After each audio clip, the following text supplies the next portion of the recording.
Bueno, Dios les bendiga. Feliz sábado.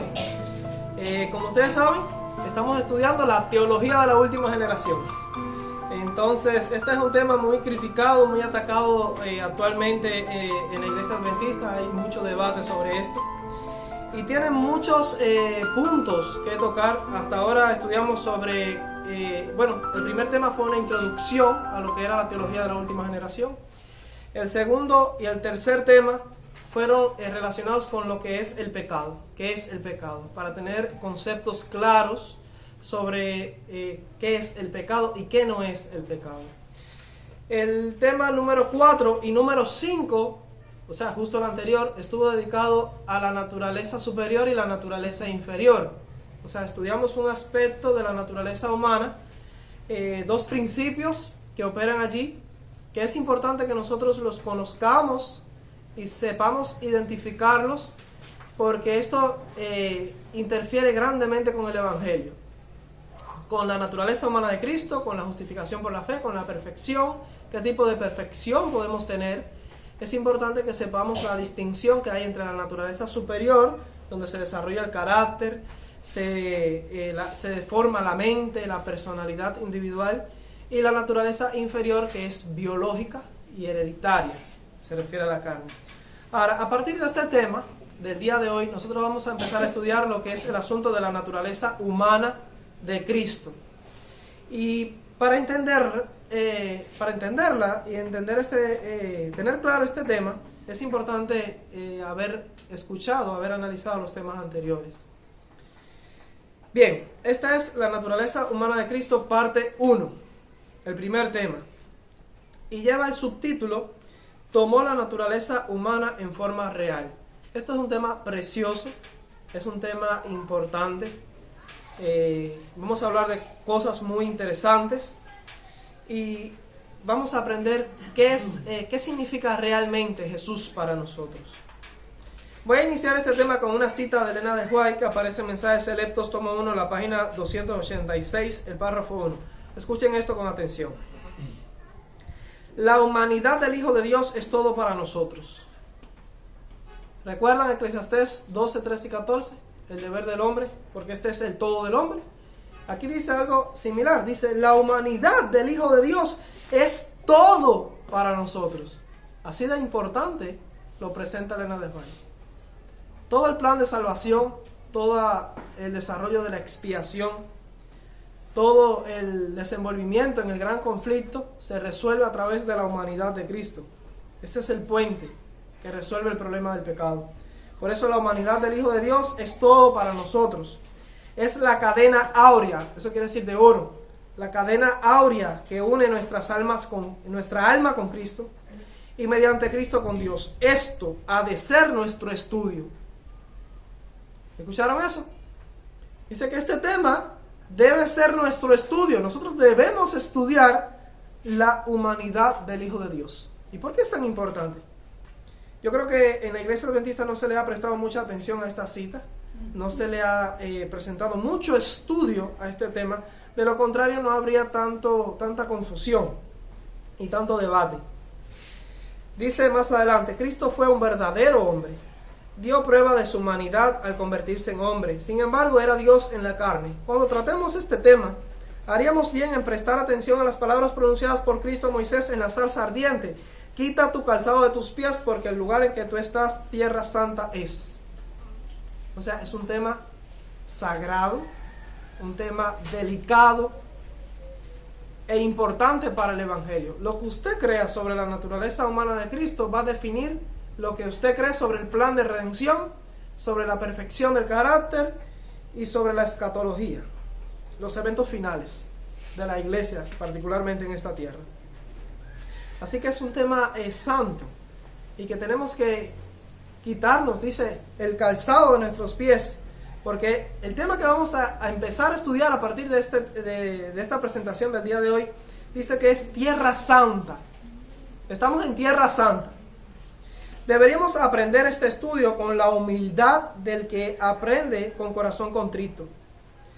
Y el estudio de la encarnación de Cristo es un campo fructífero que recompensará al escudriñador que cava profundamente en procura de la verdad oculta. Dice aquí que es un campo fructífero. No es un campo estéril, sino un campo fructífero, el estudio de la encarnación de Cristo. Y dice que aquel que estudia este tema, dice que va a ser recompensado. El escudriñador que cava profundamente, o sea, no se queda en lo superficial. Nosotros queremos cavar profundamente en este tema. Dice que va a ser recompensado, porque este es un campo fructífero. ¿El estudio de qué? De la encarnación o de la humanidad del Hijo de Dios. El tema de la naturaleza humana de Cristo no es un tema aislado que podamos estudiar sin implicación o consecuencia lógica. Está estrechamente relacionado con el pecado, la naturaleza del hombre, la expiación, la justificación por la fe y la perfección. Es imposible obtener un resultado correcto sobre este tema sin una base o una premisa sólida y correcta respecto al pecado y la naturaleza del hombre. De ahí la importancia que tienen todas las clases que presentamos anteriormente, era para preparar el terreno para este estudio. En este análisis no vamos a repetir lo que ya estudiamos. Vamos a avanzar, vamos a dar por hecho la información que hemos estudiado hasta aquí, vamos a avanzar al asunto de la naturaleza humana de Cristo. Como explicamos en las clases anteriores, la naturaleza humana del hombre posee dos principios que operan en ella. Dos fuerzas antagónicas que luchan por el control del alma, el control del alma. La naturaleza inferior, que se refiere a la carne, nos referimos con eso a la baja y corrupta naturaleza de la carne humana, la cual es inherente e intrínseca en el hombre. O sea, la carne que usted posee, para usted es una naturaleza humana innata, intrínseca en ti. Por ley de la herencia, heredamos una naturaleza humana carnal, caída y pecaminosa. Es aquí donde operan las leyes de la biología, genética y herencia, transmitida de padres a hijos. Adán les proporcionó naturaleza pecaminosa a todos sus descendientes. Ahora, recuerdan también que está la naturaleza superior, que se refiere no a la carne, sino a la mente. Con naturaleza superior nos referimos al desarrollo de la mente, el carácter y la personalidad individual. A diferencia de la naturaleza inferior, la superior no es biológica ni hereditaria, sino que se desarrolla con el aprendizaje y la interacción con el entorno en el que vivimos y nos desarrollamos. La naturaleza superior no es otra cosa que nuestra identidad peculiar. O sea, quienes somos realmente, eso lo determina la naturaleza superior. Aquí tomamos las decisiones, las elecciones que forman nuestros hábitos y determinan nuestro carácter. Y aquí es donde se ejerce la fuerza de voluntad, la capacidad para decidir. Ahora, tanto la naturaleza inferior como la naturaleza superior, ambos principios operan en la naturaleza humana y están estrechamente relacionados, dependen uno del otro. Pero mientras uno es biológicamente hereditario y no tenemos elección o voluntad sobre él, el otro es desarrollado, aprendido y puede ser moldeado, puede ser cambiado. O sea, la mente, el carácter. Ambas fuerzas tienen deseos, pasiones, inclinaciones, tendencias, propensiones que son inherentes en ellos. O sea, usted tiene un deseo, una pasión, una propensión en la carne, pero también usted aprende y desarrolla un deseo, una propensión, una inclinación y una tendencia en su mente, en sus hábitos, en el carácter. Ahora, todo esto es importante para poder entender los textos bíblicos y del espíritu de profecía que hablan de la naturaleza humana de Cristo. Debemos entender y saber identificar qué textos de la Biblia o de la hermana White están hablando de la carne o de la naturaleza inferior de Cristo y qué textos están hablando de la mente o la naturaleza superior del carácter de Cristo.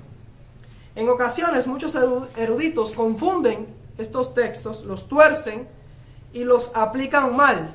Los textos que están hablando del carácter de Cristo lo aplican a la naturaleza de su carne y llegan a conclusiones equivocadas. Ahora, hay un libro muy famoso, un libro oficial de la Iglesia Adventista que se llama Los Adventistas del Séptimo Día Responden a Preguntas sobre Doctrina. Ese libro, Preguntas sobre Doctrina, se fue publicado por primera vez en el año 1957 y fueron las respuestas que los adventistas del Séptimo Día, el liderazgo adventista, le dio al mundo evangélico, representando la posición oficial de la iglesia. en aquel entonces. Ese libro trajo mucho debate, mucha pelea y conflicto a la iglesia adventista. Ahora, en ese libro, en la página 59 y la página 59, 60 y 61, aparecen 3 declaraciones conflictivas sobre la naturaleza humana de Cristo. Escuchen lo que dice ese libro. Las debilidades, las flaquezas, la fragilidad son cosas que nosotros, con nuestras naturalezas caídas y pecaminosas, tenemos que sobrellevar. ¿Estamos de acuerdo con eso? ¿Estamos de acuerdo? O sea, la debilidad, la flaqueza, la fragilidad, todas esas cosas son cosas que nosotros, con nuestra naturaleza caída y pecaminosa, tenemos que sobrellevar. O sea, todo el mundo aquí tiene experiencia en eso, sabe de lo que estamos hablando. Para nosotros son naturales, inherentes, o sea, están ahí en nuestra carne.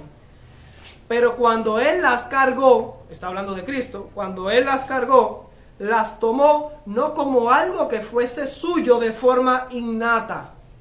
Para ti es innato en tu naturaleza, pero para Cristo, dice este libro, que no lo era. Cristo lo tomó, pero no de forma innata, sino que las llevó como sustituto nuestro. No me soliciten una explicación porque yo tampoco lo entiendo. Sigue diciendo estos eruditos que hicieron este libro: las llevó en su naturaleza inmaculada y perfecta. Permítasenos hacer hincapié, o sea, ellos quieren enfatizar mucho esto, hincapié nuevamente en que Cristo llevó todo esto de forma vicaria, o sea, como sustituto. Igual que vicariamente cargó las iniquidades de todos nosotros. O sea, en la cruz a Cristo le fue imputado el pecado de la raza humana, porque Cristo fue el sustituto de la raza humana, pero esos pecados Él no los cometió. Cristo no era pecador. Él tomó nuestro lugar como sustituto. Era nuestro Salvador vicario, el vicario Hijo de Dios, en la cruz, llevando nuestros pecados por nosotros. Pero esos pecados no eran de Él. Ahora, eso fue en la cruz. Lo que está diciendo este libro es que la naturaleza humana que Cristo tomó, sus debilidades, sus flaquezas, esa naturaleza caída y pecaminosa no fue innata en la carne de Cristo. En otras palabras, no era real para Cristo. No era algo inherente, intrínseco en la naturaleza de Cristo. Para nosotros sí, para nosotros todas esas debilidades en la carne caída y pecaminosa son inherentes, son innatas, pero según este libro, para Cristo no. Él no tomó la naturaleza humana de forma innata o inherente o intrínseca. Simbólico. Fue algo como simbólico. Sustituto, dicen ellos. La siguiente cita dice: tomase lo que tomase Jesús, eso dicen ellos, no era suyo de manera intrínseca o innata. Para nosotros sí, pero para Jesús no. Que tomase el peso de nuestras debilidades y fragilidades heredadas, aún después de 4000 años de flaquezas y degeneración acumuladas, no contaminó en el menor grado su naturaleza humana. Ellos dicen que la naturaleza humana de Cristo no estaba contaminada por ninguna de estas cosas, porque para Él no fueron innatas, no fueron intrínsecas en su carne, en su herencia. En otras palabras, de alguna forma Cristo se saltó, violó la ley natural de la herencia, la ley de la herencia, Él se la saltó y no tomó eso de forma innata. Citan aquí ahora una cita del ministerio médico que dice que Cristo tomó nuestra naturaleza pecaminosa sobre su naturaleza inmaculada, pero luego añaden la siguiente que dice que no deberíamos albergar dudas en cuanto a la perfecta impecabilidad de la naturaleza humana de Cristo. Ellos ahí encuentran una aparente contradicción entre estas citas y la solución que ofrecen es que Cristo sí llevó nuestra naturaleza pecaminosa, pero no de forma real, no con una herencia natural como lo es para ti y para mí, sino como algo simbólico, algo sustituto vicario, pero no de manera innata e intrínseca como lo es para nosotros el tener una carne pecaminosa. No literal. No literal. El siguiente cita dice: todo lo que Jesús tomó cuanto cargó, ya fuese el peso o el castigo de nuestras iniquidades, o las enfermedades y debilidades de la naturaleza humana, todo fue tomado y cargado de manera vicaria.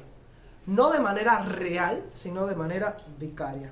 Igual que cargar vicariamente los pecados del mundo entero no manchó su alma perfecta e inmaculada, tampoco lo manchó en el menor grado con las influencias corruptoras del pecado, el cargar con las enfermedades y debilidades de nuestra naturaleza caída.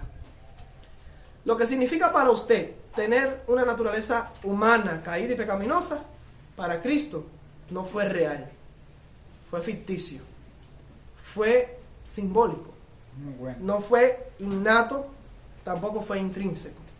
Ahora, ¿qué es lo que dice la Biblia? Esto es una nueva teología. Esto es lo que presenta la postura del libro Preguntas sobre Doctrina. Job se planteó una pregunta. En Job capítulo 10 versículos 4 y 5, Job le decía a Dios: ¿Tienes tú acaso ojos de carne? ¿Ves tú como ve el hombre? ¿Son tus días como los días del hombre o tus años como los tiempos humanos? Era una interesante pregunta. En otras palabras, Job le estaba diciendo a Dios: ¿entiendes tú lo que significa ser humano? Tener una naturaleza humana de forma real, sentir lo que siente el hombre. Tremenda pregunta. Interesante pregunta, ¿no es así? Sin embargo, Jesús, Dios en el Antiguo Testamento, en ese momento no respondió a esa pregunta. Pero el verbo se hizo ¿qué? Y allí respondió a esa pregunta. En Juan 1.14 dice que aquel verbo fue hecho carne. Vamos a leer otro texto. Ese es Juan 1.14. Primera de Timoteo 3.16 dice que grande es el misterio de la piedad. Dios fue manifestado en carne. Se pueden anotar estos pasajes para después leerlo. Así que Juan 1.14 dice que el verbo fue hecho carne. Primera de Timoteo 3.16 dice que Dios se manifestó en la carne. Ahora, ¿qué tan real fue esa carne para Cristo? ¿Será que la tomó vicariamente, pero que no fue innata o intrínseca para Él, como dice Preguntas sobre Doctrina? El mismo apóstol Juan lo dejó claro en Primera de Juan capítulo 4, versículo 1 al 3.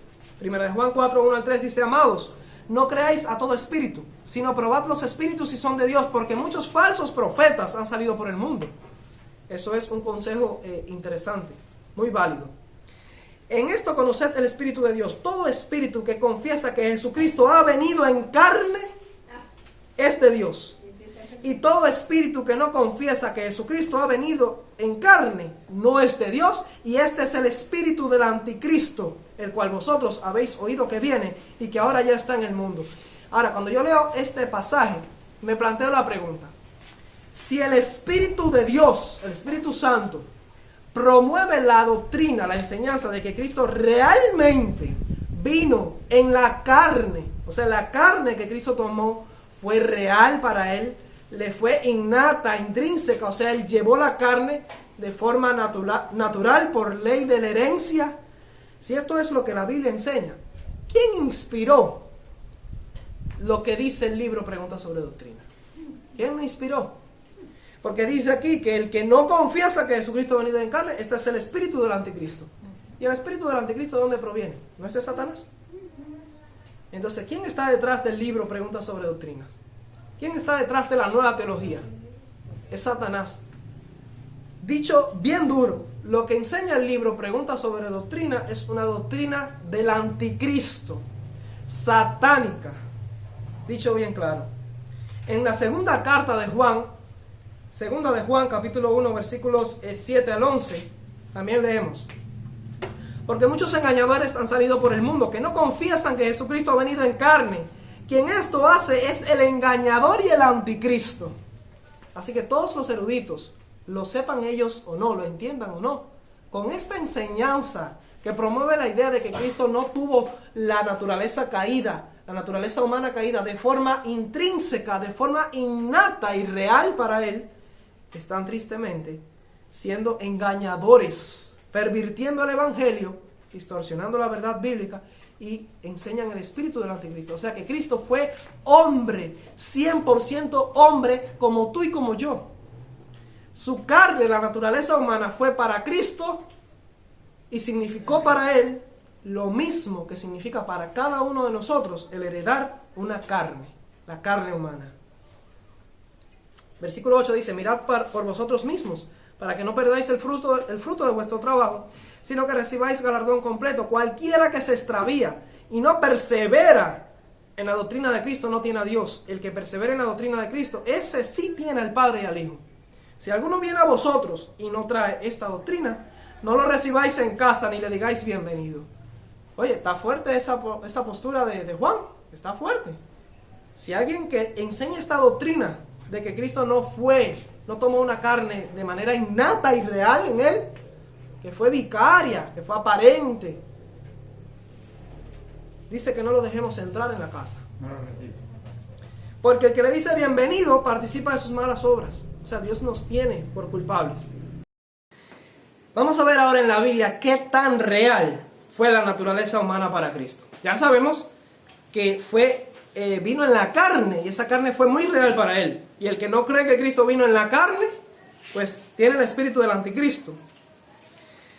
En Isaías capítulo 7, los versículos 14 y 15 nos dan una pista, y vamos comenzando por ahí. Isaías 7, 14 al 15 dice que Cristo comerá mantequilla y miel hasta que sepa desechar lo malo y escoger lo bueno.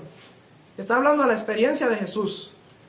Jesús, cuando fue un niño, tuvo que aprender a hacer la distinción entre lo malo y lo bueno. Tuvo que aprender. Aprender no es algo que Dios tenga que hacer. Así que Cristo, su sabiduría divina, lo que él sabía como Dios, que es omnisciente, tuvo que hacerlo a un lado. Tuvo que desarrollar su mente como la desarrolla cualquier niño que nace en la raza humana. Así que los niños no nacen sabiendo la distinción entre el bien y el mal. Cristo también tuvo que aprender a desechar lo malo y a escoger lo bueno. Sobre eso, el deseado de todas las gentes, la página 50, párrafo 3, dice: las mismas palabras que él había hablado a Israel por medio de Moisés, en el Antiguo Testamento, le fueron enseñadas sobre las rodillas de su madre. Ese es el niño Jesús. Puesto que él adquirió saber cómo nosotros podemos adquirirlo, el que había hecho todas las cosas, estudió las lecciones que su propia mano había escrito en la tierra, el mar y el cielo. Qué interesante esa cita. Imagínense a Jesús diciéndole a su mamá María: mamá, ¿eso que está volando allí qué es? Y la mamá le dice: mira, eso es un pajarito. Eso lo hizo Jehová, nuestro Dios. Y Jesús: oh, un pajarito. Lo hizo él en el pasado, pero él no lo recordaba. Porque estaba creciendo en su mente como cualquier bebé. O por ejemplo, ver el cielo de un momento. ¡Ay, qué lindo! ¿Qué es eso que tiene tantos colores? Mira qué colores más lindos. Y la mamá le dijo: ah, mira, eso es un arco iris. Eso lo puso allí en el cielo Jehová nuestro Dios, cuando la tierra fue destruida por medio de un diluvio. Y eso es la señal de una promesa que Él nos hizo, que no destruiría más la tierra con un diluvio de aguas. Y Jesús mirando el arco iris: oh, qué impresionante, qué lindo. ¿Y lo hizo Dios? Sí, lo hizo Dios. Lo hizo Él, pero no lo sabía. Qué interesante, ¿verdad? Isaías 53, 2 dice: subirá cual renuevo delante de él, y como raíz de tierra seca. No hay parecer en él, ni hermosura. Le veremos, mas sin atractivo, para que le deseemos. ¿Saben? Jesús no era blanco, rubio, ni de ojos azules, ni de 2 metros de alto. Jesús no se parecía en nada a Adán antes del pecado. Jesús era muy probablemente muy parecido a como es la raza de los judíos allá en su época. Jesús no era bonito. Jesús parecía como un hombre normal y natural de su época. Mateo 12, 28 dice: pero si yo por el Espíritu de Dios echo fuera a los demonios, ¿cómo ejecutaba Jesús sus poderes? ¿Cómo hacía sus milagros? Era el propio poder divino, porque Él nunca abandonó su deidad. Él lo que hizo fue ocultar los poderes de Dios, y la sabiduría de Dios la ocultó. La escondió detrás de las limitaciones presentadas por su humanidad. Pero Cristo no se deshizo de su naturaleza divina. Sin embargo, utilizaba él su propio poder divino para ejecutar los milagros. Dice que echaba fuera a los demonios por el Espíritu de Dios. Así que no era por su poder divino, era por el Espíritu Santo. Noten qué interesante lo que dice Marcos 13:32. Pero de aquel día y de la hora nadie sabe, ni aun los ángeles que están en el cielo, ni el Hijo, sino el Padre. Así que Jesús, como hombre aquí en la tierra, no sabía lo que iba a acontecer en el futuro. Más de lo que podía estudiar en las profecías o que Dios le revelaba, como le revela a cualquier profeta humano.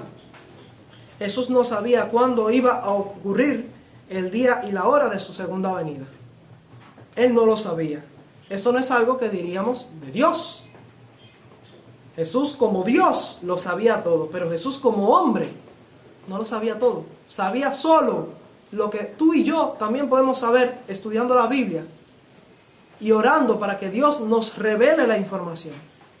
Lo que estamos viendo aquí es que Jesús se quitó todas las ventajas que podía ofrecerle la naturaleza divina para vivir en las limitaciones que tiene la naturaleza humana. El deseado de todas las gentes, página 121, párrafo 1, dice: antes de venir a la tierra, el plan estuvo delante de él, perfecto en todos sus detalles. O sea, ¿quién diseñó el plan de redención? Lo hizo él mismo, en armonía con su Padre y desde luego con el Espíritu Santo. El plan estaba completamente, paso por paso, segundo tras segundo, todo lo que iba a ocurrir. Jesús lo sabía, lo tenía claro en su mente, como Dios antes de venir a la tierra. Pero cuando vino a la tierra, ¿qué pasó? Miren lo que dice: pero mientras andaba entre los hombres, era guiado paso a paso por la voluntad del Padre. Podríamos decir que Jesús era un amnésico total, tenía amnesia, había olvidado todo su pasado eterno en la deidad. Tenía memoria y recuerdo solo de lo que había vivido como hombre aquí en la tierra. Lucas 2:52 dice que Jesús crecía en sabiduría. ¿Puede crecer en sabiduría Dios? No, Dios no crece en sabiduría. ¿Por qué? Porque Dios es omnisciente, omnisapiente. No hay sabiduría que Dios ya no haya alcanzado. Dios lo sabe todo. Y Jesús como Dios lo sabía todo. Pero como hombre, cuando estuvo aquí en la tierra viviendo como hombre, la Biblia dice que crecía en sabiduría. Lo que significa que estaba aprendiendo, estaba desarrollando un carácter. Y ese carácter es tan importante para nosotros. Nuestra salvación depende del carácter que Cristo desarrolló. Noten lo que dice esta cita: Dios nos cuida, página 104, párrafo 4. El registro inspirado dice de él: y Jesús crecía en sabiduría y en estatura y en gracia para con Dios y los hombres. Lucas 2:52. A medida que aumentaba en años, también crecía en conocimiento. Vivía temperantemente, sus horas preciosas no fueron malgastadas en placeres disipadores. Tenía un cuerpo verdaderamente saludable y verdaderos poderes mentales. Ahora noten y pongan la lupa y presten mucha atención en lo que les voy a leer ahora. Dice: las facultades físicas y mentales podían expandirse y desarrollarse como las vuestras o como las de cualquier otro joven. ¿Escucharon eso? Está hablando de Cristo. Así que en Cristo también estaban las facultades físicas. ¿Qué es eso? La naturaleza inferior, la naturaleza de la carne, y también las facultades superiores, la naturaleza superior, la mente, el desarrollo del carácter, la personalidad. Dice que las facultades físicas y mentales podían expandirse y desarrollarse como las vuestras o como las de cualquier otro joven. Su estudio era la palabra de Dios, como debiera ser el vuestro. Él estaba siendo un ejemplo para el hombre.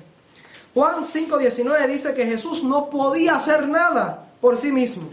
Juan 5:30 dice: no puedo yo hacer nada por mí mismo. Eso es una declaración de Jesús. No puedo yo hacer nada por mí mismo. Era Jesús omnipotente mientras vivía como hombre. Tenía la omnipotencia, pero la tenía oculta. había tomado la decisión de no usarla. Porque si Cristo hubiese usado su omnipotencia como Dios, estaría usando un poder que está disponible para nosotros. No. ¿Somos nosotros omnipotentes?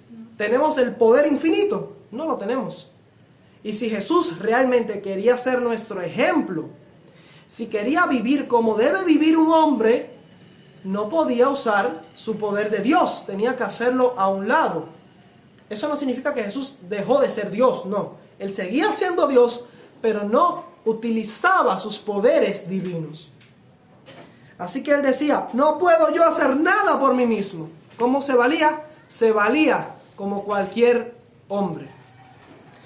El deseado de todas las gentes, página 302, párrafo 5 dice, cuando Jesús fue despertado para hacer frente a la tempestad, ¿recuerdan la historia de la tempestad de los discípulos en el mar de Galilea?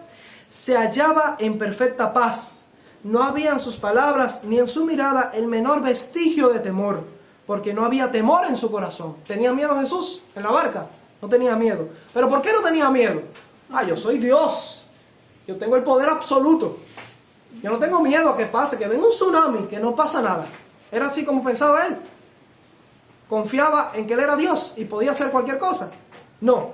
Miren lo que dice aquí. Él, o sea Jesús, no confiaba en la posesión de la omnipotencia. Poseía la omnipotencia, pero no confiaba en eso. No era en calidad de dueño de la tierra, del mar y del cielo, como descansaba en paz. O sea, yo soy el creador, pero no era por eso que tenía paz mental. Había depuesto ese poder. ¿Qué quiere decir deponer? Ponerlo a un lado. Lo pongo a un lado, no lo uso. Había depuesto ese poder y aseveraba, no puedo yo de mí mismo hacer nada. Jesús confiaba en el poder del Padre. Mira, el Padre fue para Jesús lo mismo que es Jesús hoy para nosotros. Y también el Padre. Nosotros dependemos de Cristo para hacer cualquier cosa. Y tenemos que desarrollar fe en Él. Jesús tuvo que desarrollar fe en la misericordia de su Padre. Y depender del Padre, así como nosotros dependemos hoy de Jesús. Jesús confiaba en el poder del Padre, descansaba en la fe. En la fe en el amor y cuidado de Dios. Y la fe se desarrolla solo viviendo en la circunstancia en la que vive un hombre. Y el poder de aquella palabra que calmó la tempestad era el poder de Dios, no el poder de Cristo. Jesús no usó su poder, era el poder de Dios el Padre. Así que cuando Jesús incluso dijo, calla, enmudece, se lo dijo sí al mar. En realidad lo que Jesús estaba haciendo era orando. Y con fe hizo esa oración. Y el Padre contestó. Y quien calmó la tempestad fue Dios el Padre. No fue Jesús con su propio poder. ¿Están entendiendo eso? Y este texto de la Biblia lo deja claro. O sea, Elena de White no se está inventando esto. Miren lo que dice la Biblia. Juan 14, versículo 10 al 12.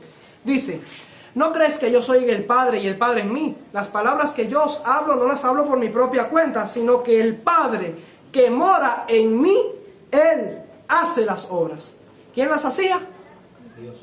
Dios el Padre. No era Cristo, dice, el Padre que mora en mí, Él hace las obras. Creedme que yo soy en el Padre y el Padre en mí, de otra manera creedme por las mismas obras. Y ahora Jesús, como todo lo que Él hizo, lo hizo a través de la fe, dependiendo del poder del Padre y viviendo como cualquier hombre en la debilidad de la raza humana, se sujetó del brazo de la fe, a través de la fe, se sujetó de Dios el Padre. Todo lo que Cristo obró, todo lo que Cristo logró, lo logró a través de la fe. Como mismo espera Él que lo logremos nosotros. Por eso dice Él en el versículo 12, de cierto os digo, el que cree en mí, las obras que yo hago, Él las hará también.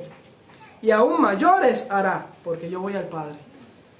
Así que Jesús no hizo nada que esté fuera del alcance de cualquier otro ser humano que se aferre de la fe y que dependa de Dios, como mismo lo hizo Cristo. Amén. Él dijo, las obras que yo hago, ustedes también las van a hacer. Y no solo eso, por si fuera poco, no solo lo mismo que yo hice, van a ser aún mayores obras. Qué interesante eso, ¿no? Hechos 10:38 dice, que Dios ungió con el Espíritu Santo y con poder a Jesús de Nazaret. Interesante que Dios ungió con el Espíritu Santo a Jesús y con poder. Así que Cristo Jesús necesitaba auxilio de Dios, necesitaba la ayuda de Dios, necesitaba de la influencia del Espíritu Santo. ¿Nosotros la necesitamos? Claro que sí. Jesús la necesitaba. ¿Necesitaba Jesús del poder que viene de Dios a través del Espíritu Santo?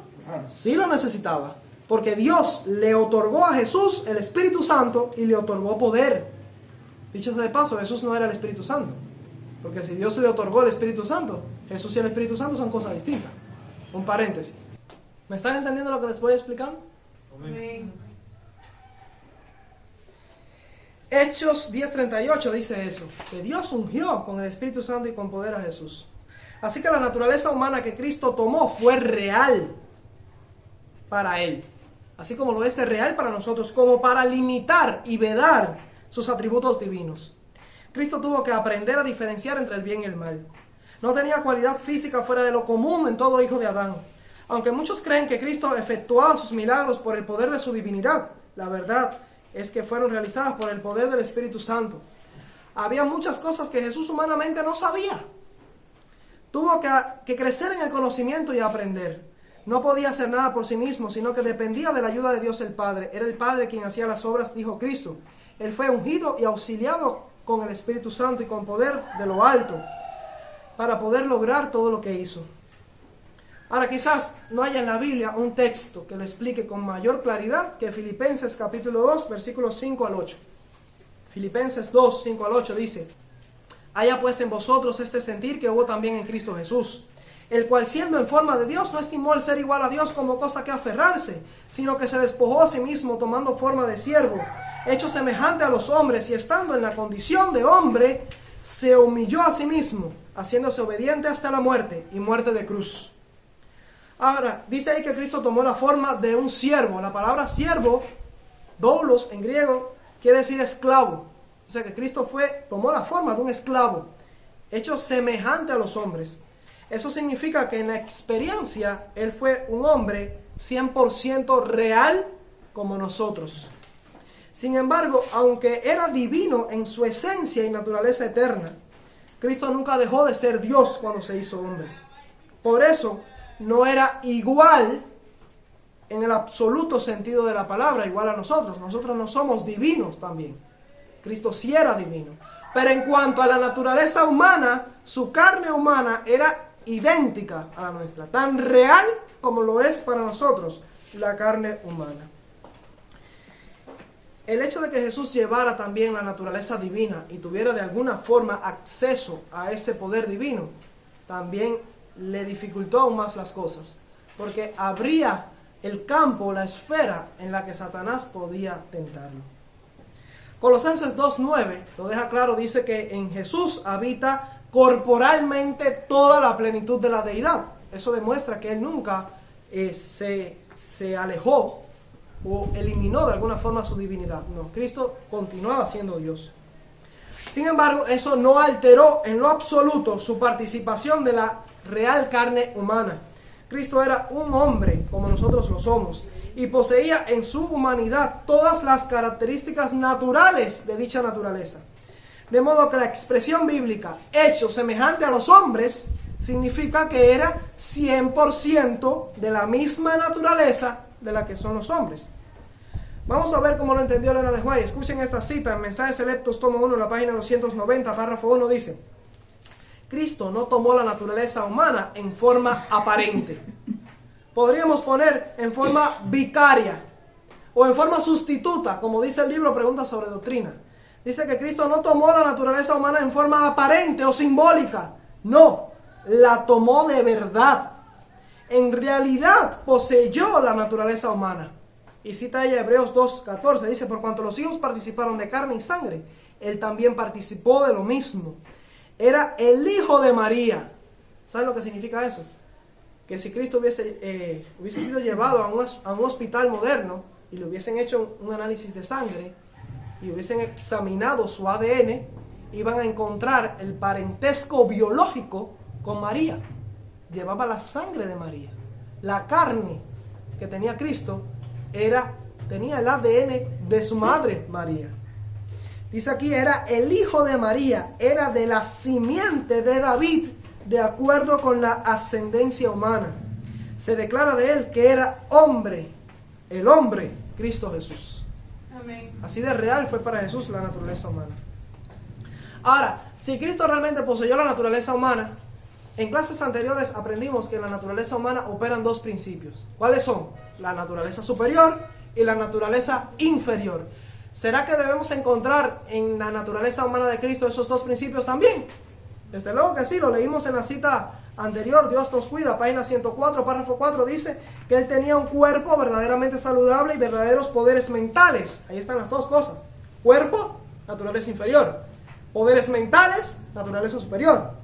Las facultades físicas y mentales podían expandirse y desarrollarse como las nuestras o como las de cualquier otro joven. Eso se los leí hace unos minutos. Su estudio era la palabra de Dios como debería ser el vuestro. Ya, para finalizar, queda claro así que la naturaleza humana de Cristo también, en su naturaleza humana, estaban también los dos principios que operan en todos los hombres. La naturaleza inferior, que se refiere al cuerpo físico, y la naturaleza superior, que se refiere a la facultad de la mente. Ahora, lo que nos interesa saber a partir de ahora, y eso lo vamos a ver en las próximas clases, vamos a tener sobre la naturaleza humana de Cristo dos temas más, es cómo fue Cristo o qué tipo de naturaleza inferior heredó en su biología humana, cómo era Cristo en la carne, y qué tipo de naturaleza superior desarrolló Cristo en el carácter. Eso lo vamos a ver en los próximos dos temas. El siguiente va a tratar sobre la carne de Cristo, su naturaleza humana en la carne, en la herencia biológica. Y el que sigue más arriba va a tratar sobre Cristo en el desarrollo de su carácter. Son dos cosas distintas que hay que aprender a diferenciar. Y les adelanto un poquito, ¿o no? Vamos a dejarlo así. Nos vemos entonces en el próximo tema. Que Dios les bendiga.